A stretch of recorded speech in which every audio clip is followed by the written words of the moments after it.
Hello students, இந்த வீடியோல நம்ம fructose அதனுடைய preparation and structure பார்க்கலாம். So preparation போறதுக்கு முன்னாடி fructose வந்து என்ன type of sugarல வருது அதெல்லாம் நம்ம பார்க்கணும். So fructose அப்படின்றது இது வந்து ஒரு monosaccharide.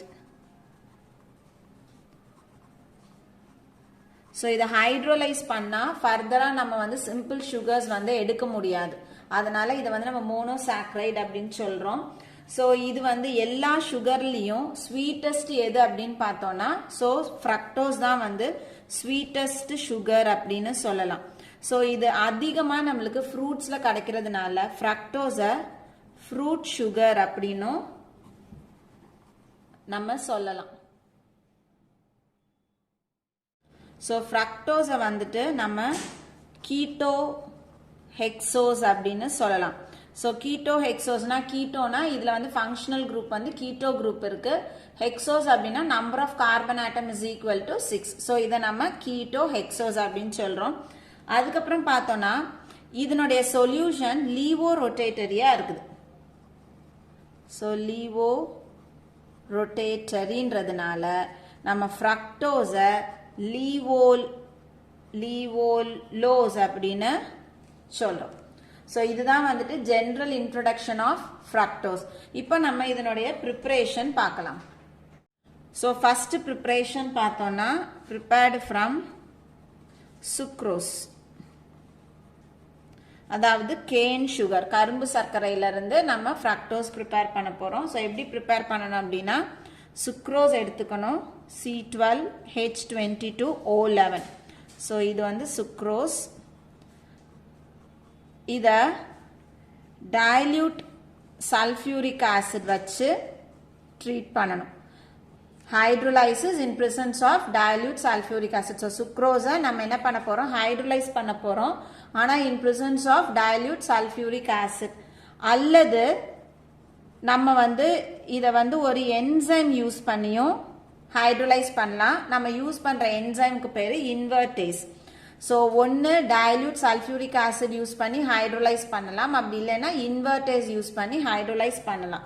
So sucrose hydrolyze ஆகும் பொழுது நம்மளுக்கு C6H12O6 plus C6H12O6 கிடைக்கும். So இதுல ஒன்னு வந்து glucose, இன்னொன்னு வந்து fructose. So sucrose hydrolyze ஆச்சு அப்படின்னா நம்மளுக்கு equal amount of glucoseum fructoseum கிடைக்கும்.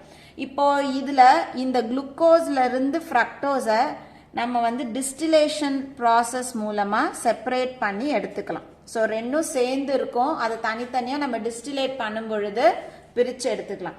இப்போ இதுல இந்த குளுக்கோஸ் பார்த்தோம் அப்படின்னா இது வந்துட்டு டெக்ஸ்ட்ரோ ரொட்டேட்டரி. ஸோ இது வந்துட்டு பிளஸ்.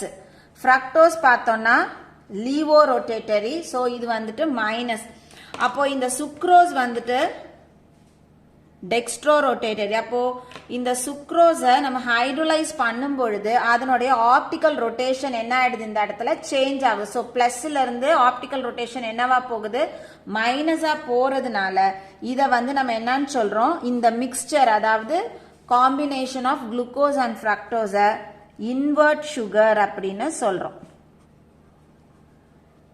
ஸோ இந்த ப்ராசஸை inversion of sucrose அப்படின்னு சொல்லும். அடுத்த preparation from inulin. So inulin அப்படின்றது ஒரு polysaccharide. So இதனுடைய formula நம்ம C6H12O5N times. இத hydrolyze பண்ண போறோம் in presence of acidic medium. So ஒரு acid இருக்கணும், ஒரு dilute sulfuric acid அல்லது dilute HCl ஏதாவது ஒரு acid எடுத்து அதனுடைய presenceல தான் இந்த இன்னுலினை நம்ம வந்து hydrolyze பண்றோம். பண்ணும் பொழுது நமக்கு n number of fructose கிடைக்குது. So இதுதான் வந்து commercial method of preparation. அதாவது preparation of fructose from inulin தான் commercial method. So இந்த ரெண்டு method மூலமா நம்ம fructose prepare பண்ணலாம். So next நம்ம பார்க்க வேண்டியது structure of ஃப்ரக்டோஸ். ஸோ எப்படி வந்து ஃப்ரக்டோஸ்னுடைய ஸ்ட்ரக்சரை எலிசிடேட் பண்ணுறோன்னு பார்க்க போகிறோம். ஸோ இதில் வந்து first elemental analysis and molecular weight determination.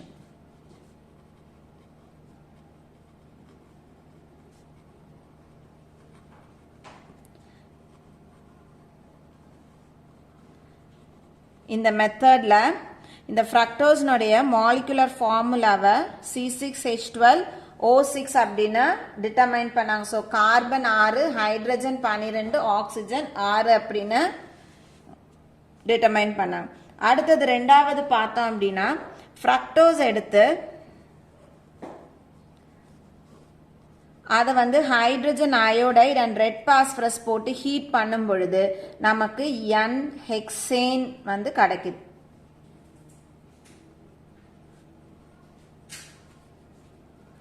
So இது வந்து N hexane. So N hexane வந்து ப்ராடக்டாக ஃபார்ம் ஆனதுனால அவங்க என்ன கன்ஃபார்ம் பண்ணாங்க அப்படின்னா இதில் இருக்கக்கூடிய 6, அதாவது ஃப்ரக்டோஸில் இருக்கக்கூடிய 6 கார்பன் ஆட்டம்ஸும், so 6 carbon atoms are in straight chain. ஸ்ட்ரெயிட்டாக தான் ஒன்னோட ஒன்று கனெக்ட் ஆயிருக்கு அப்படின்றத கன்ஃபார்ம் பண்ணாங்க.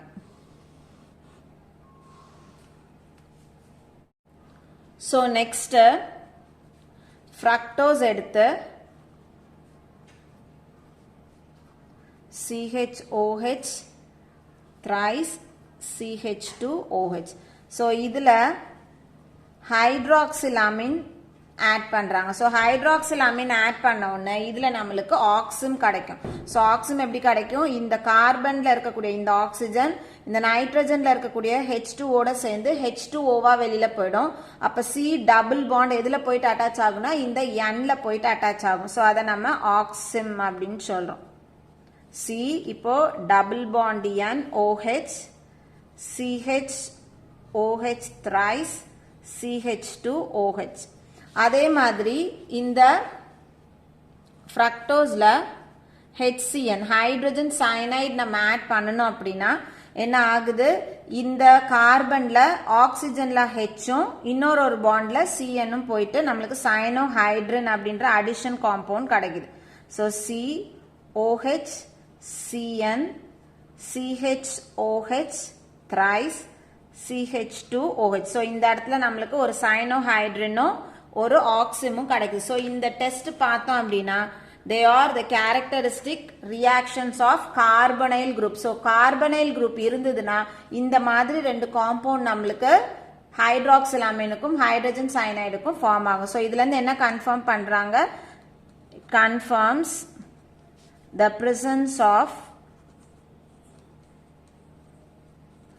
carbonyl group.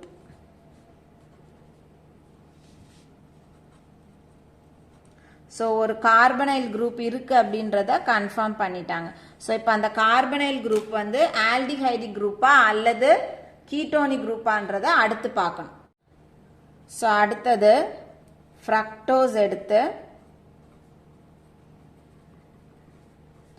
இதில் mild oxidising agent, so bromine water treat பண்ணுறாங்க அப்படின்னா இதை இது கூட ஆட் பண்ணும் பொழுது இது வந்து என்ன ஆகணும்? CHO குரூப்பாக இருந்துச்சுன்னா அது வந்துட்டு ஆக்சிடைஸ் ஆகி COOH மாறணும்.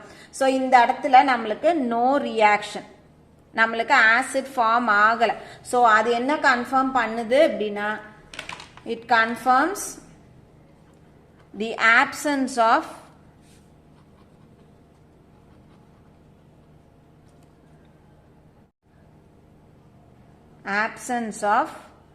Aldehydic group.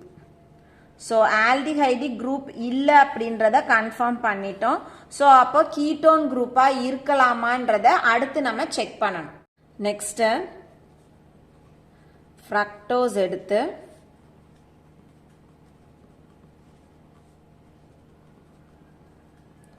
அதில் பார்ஷியல் ரிடக்ஷன் பண்ணுறோம் with sodium amalgam and water add பண்ணும் பொழுது இதில் 4 ஹைட்ரஜன் ஆட் ஆகி நம்மளுக்கு 2 காம்பவுண்ட் கொடுக்குது. ஸோ இங்கே ஃபார்ம் ஆகிற காம்பவுண்ட்ஸ் பார்த்தோம் அப்படின்னா CH2OH, COH, H, CHOH, thrice CH2OH. இதுக்கு பேரு sorbitol. Plus CH2OH, CHOH, CHOH, thrice CH2OH. இதுக்கு பேரு mannitol. So இந்த ரெண்டு காம்பவுண்ட்ல பார்த்தோம் அப்படின்னா நம்மளுக்கு புதுசா ஒரு asymmetric சென்டர் வந்து ஃபார்ம் ஆயிருக்கு. ஸோ ஏசிமெட்ரிக் சென்டர்னா என்ன அர்த்தம்? கார்பனை சுத்தி 4 டிஃப்ரெண்ட் குரூப்ஸ் வந்து அட்டாச் ஆயிருக்கும். இப்போ இங்கெல்லாம் பார்த்தோம்னா இந்த இடத்துல வந்து ஏசிமெட்ரிக் சென்டர் கிடையாது. ஆனா இந்த நம்ம பார்ஷியல் ரிடக்ஷன் செஞ்ச உடனே வந்த காம்பவுண்ட்ல புதுசா ஏசிமெட்ரிக் சென்டர்ஸ் ஃபார்ம் ஆயிருக்கு. ஸோ இதுல ஒன்னும் இதுல ஒன்னும். இந்த ஏசிமெட்ரிக் சென்டர்ஸ் எப்போ ஃபார்ம் ஆகும் அப்படின்னா அதுல ஒரு கீட்டோ குரூப் இருந்திருந்தா மட்டும்தான் இந்த இடத்துல ஏசிமெட்ரிக் சென்டர்ஸ் ஃபார்ம் ஆயிருக்கும். ஸோ இதுல இருந்து என்ன கன்ஃபார்ம் பண்ணிட்டாங்க அப்படின்னா கண்டிப்பா ஃப்ரக்டோஸ்ல கீட்டோ குரூப் இருக்கு. அதுவும் வந்து எந்த பொசிஷன்ல வந்து ஏசிமெட்ரிக் சென்டர்ஸ் உருவாகி இருக்கு? செகண்ட் கார்பன்ல. ஸோ செகண்ட் பொசிஷன்ல உருவாயிருக்கனால கீட்டோ குரூப் எந்த பொசிஷன்ல இருக்கு? செகண்ட் பொசிஷன்ல இருக்குன்றதையும் ஓரளவுக்கு கன்ஃபார்ம் பண்ணிட்டாங்க. இப்போ இந்த சார்பிட்டாலையும் மேனிட்டாலையும் நம்ம எப்பிமர்ஸ் அப்படின்னு சொல்லலாம். ஸோ எப்பிமர்ஸ் அப்படின்னா வெறும் வந்துட்டு கார்பன்ல இருக்கக்கூடிய அந்த குரூப்ஸ்னுடைய பொசிஷன்ல மட்டும், அதாவது கான்ஃபிகரேஷன் மட்டும் சேஞ்ச் ஆகுதுன்னா, ஸோ இந்த இடத்துல கான்ஃபிகரேஷன் எதனால சேஞ்ச் ஆகும் அப்படின்னா இந்த இதுல பார்த்தோம்னா சார்பிட்டால்ல இந்த கார்பன் பார்த்தோம்னா OH இந்த சைடு இருக்கு, H இந்த பக்கம் இருக்கு. மேனிட்டால்ல பார்த்தோம்னா கார்பன்ல OH இந்த பக்கம் இருக்கு, H இந்த பக்கம் இருக்கு. ஸோ இதனுடைய கான்ஃபிகரேஷன் இந்த OH-னால தான் என்ன ஆகுது? மாறுது. அதனால இது ரெண்டையும் நம்ம எப்பிமர்ஸ் அப்படின்னு சொல்லலாம். ஸோ இந்த டெஸ்ட் செய்யறது மூலமா என்ன கன்ஃபார்ம் பண்றாங்க? It confirms the presence of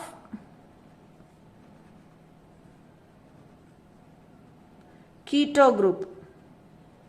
so ஒரு C double bond O group வந்து இருக்குன்றத கன்ஃபார்ம் பண்ணிடுறாங்க. எத்தனாவது பொசிஷன்ல? செகண்ட் கார்பன்ல.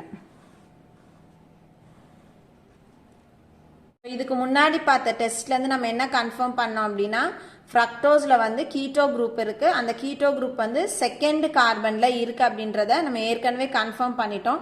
இன்னும் ஒரு தடவை வந்து கன்ஃபர்மேஷனுக்காக நம்ம ஃப்ரக்டோஸ் எடுத்து அதுல ஸ்ட்ராங் ஆக்சிடைசிங் ஏஜென்ட் ஆட் பண்றோம். ஸோ இங்க நம்ம கான்சென்ட்ரேட்டட் நைட்ரிக் ஆசிட் ஆட் பண்ணும் பொழுது இந்த ஃப்ரக்டோஸ் ஆக்சிடைஸ் ஆகுது. ஸோ ஆக்சிடைஸ் ஆயிட்டு அது 2 கார்பாக்சிலிக் ஆசிட்ஸ் நம்மளுக்கு கொடுக்குது. ஒன்னு CH2OH COOH, இதுக்கு பேரு கிளைகோலிக் ஆசிட். இன்னொன்னு COOH CHOH twice COOH, இதுக்கு பேரு டார்டாரிக் ஆசிட். ஸோ இந்த மாதிரி 2 டிஃப்ரெண்ட் கார்பாக்சிலிக் ஆசிட்ஸ் நம்மளுக்கு ஃபார்ம் ஆகுது. எப்போ வந்து இந்த மாதிரி 2 டிஃப்ரெண்ட் கார்பாக்சிலிக் ஆசிட் ஃபார்ம் ஆகும் அப்படின்னா இந்த பேரண்ட் மாலிக்யூல்ல கார்பன் செயின்ல வந்து ரப்சர் ஏற்படும் போது, கார்பன் கார்பன் லிங்கேஜ் பிரேக் ஆகும் பொழுதுதான் நம்மளுக்கு இந்த மாதிரி 2 காம்பவுண்ட்ஸ் கிடைக்கும். ஸோ அதுவும் 2 கார்பாக்சிலிக் ஆசிட்ஸ் கிடைக்கிறது அப்படின்னா COவுக்கும் அதாவது கீட்டோ குரூப்புக்கும் அதுக்கு அடுத்து இருக்கக்கூடிய கார்பனுக்கும் நடுவில் இருக்கக்கூடிய பாண்ட் வந்து க்ளீவ் ஆகுது. அப்போ கன்ஃபார்மா நம்மளுக்கு வந்து இந்த இடத்துல கீட்டோ குரூப் இருக்குன்றது கன்ஃபார்ம் ஆயிட்டு.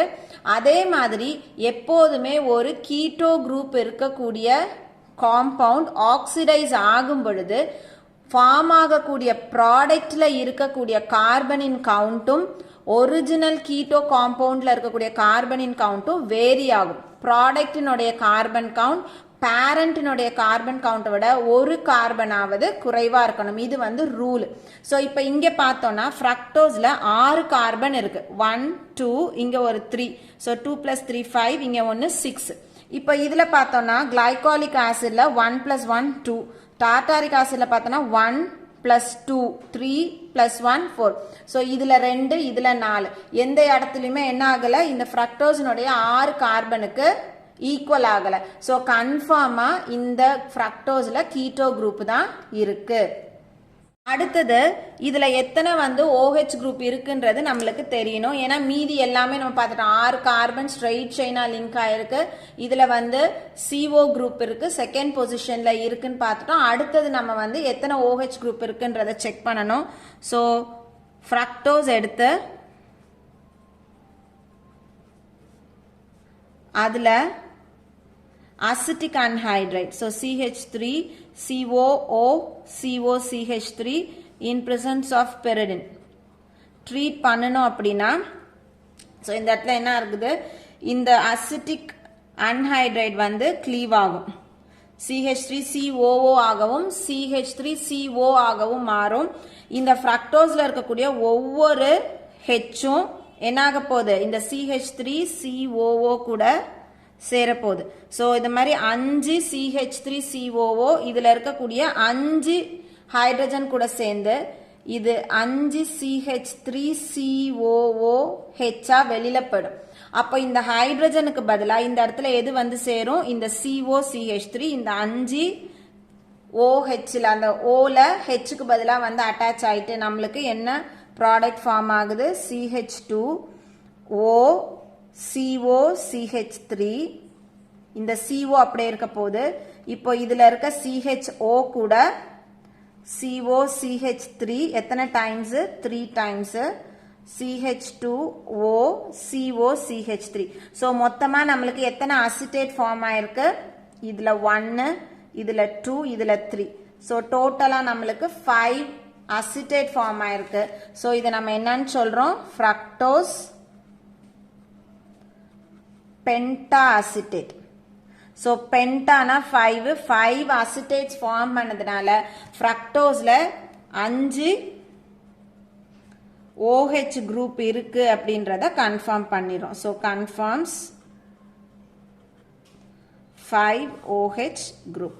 ஸோ இது எல்லாத்தையும் கன்க்ளூட் பண்ணி நம்ம ஃப்ரக்டோஸ்னுடைய ஸ்ட்ரக்சரை இப்போ எழுத போறோம். ஸோ ஃப்ரக்டோஸ்னுடைய ஸ்ட்ரக்சர் CH2OH, C செகண்ட் பொசிஷன்ல C டபுள் பாண்ட் O, அதுக்கப்புறம் CH OH COH H COH H CH2OH இப்படியும் எழுதலாம். அப்படி இல்லைன்னா ஒரு லைன் போட்டு இப்படியும் எழுதலாம். ஸோ இந்த C டபுள் பாண்ட் ஓக்கு நம்ம என்ன பண்றோம், இப்படி டபுள் பாண்ட் இங்க போட்டு ஓ. ஸோ இந்த இடத்துல ஒரு கார்பன் இருக்குன்னு அர்த்தம். ஸோ இந்த கார்பன்ல இருந்து இப்படி ஒரு பாண்ட் போட்டு HOH. அப்ப இங்க ஒரு கார்பன் இருக்கு, இங்க OH H, இதுல ஒரு கார்பன், இந்த கார்பன் இதுல இருக்கு, அப்புறம் இதுல போட்டு OH H, இங்க ஒரு கார்பன் இருக்கு. ஸோ இப்படியும் ஃப்ரக்டோஸ்னுடைய ஸ்ட்ரக்சர் நம்ம போடலாம். ஸோ ஃப்ரக்டோஸையும் இதனுடைய கான்ஃபிகரேஷன் பார்த்தோம் அப்படின்னா D, இதனுடைய ரொட்டேஷன் பார்த்தோம் அப்படின்னா minus. So D minus fructose. So கரெக்டாக நம்ம எழுதணும் அப்படின்னா D minus fructose. So minus அப்படின்றது இது லீவோ ரொட்டேட்டரி அப்படின்றத நம்மளுக்கு இண்டிகேட் பண்ணுது. லீவோ ரொட்டேட்டரி. D வந்து அதனுடைய கான்ஃபிகரேஷன்.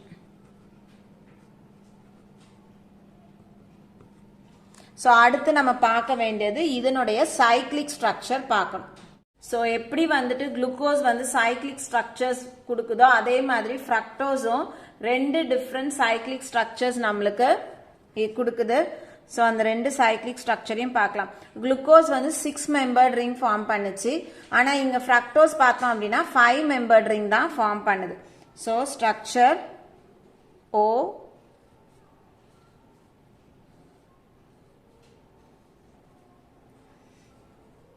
இதில் CH2OH, இங்கே H, ஸோ HOH அதுக்கு அப்படியே ஆப்போசிட்டாக போட வேண்டியதான். இங்கே OH H, so H CH2OH. So இது வந்து பீட்டா ஃப்ரக்டோஸ். ஸோ அதே மாதிரி இந்த பக்கம்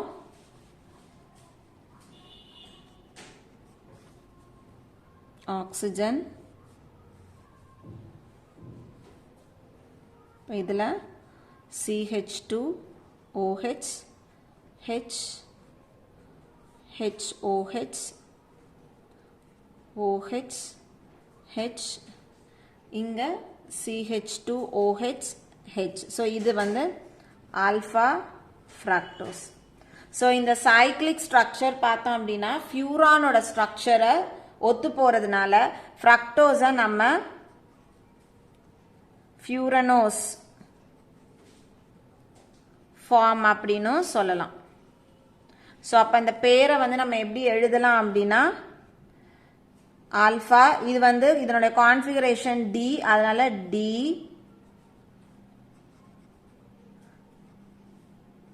ஃப்ரக்டோ ஃபியூரனோஸ்.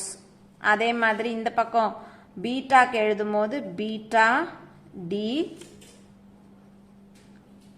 ஃப்ரக்டோ ஃபியூரனோஸ் அப்படின்னு எழுதுறோம். இப்போ இதனுடைய ஃப்ரெஷ் சொல்யூஷன், அதாவது ஃப்ரக்டோஸினுடைய ஃப்ரெஷ் சொல்யூஷனுடைய ஸ்பெசிபிக் ரொட்டேஷன்